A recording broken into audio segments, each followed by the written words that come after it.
Today, I'll show you a simple way to unlock your phone's screen lock or password without losing any data. The best part? It's free and easy, even if you're not a tech expert. Just follow these steps, and you'll be able to unlock any phone hassle-free. Let's get started. You can unlock your phone's screen lock or password using a special code. You will need to press on emergency call, and then you must enter a code. This code is unique to each type of phone and is provided by the phone manufacturer.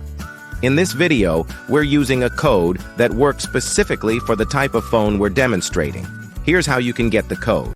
Visit this website that provides unlock codes for free using a unique method. And that's it. Now you can unlock your phone without losing any data. See you in the next video. Bye.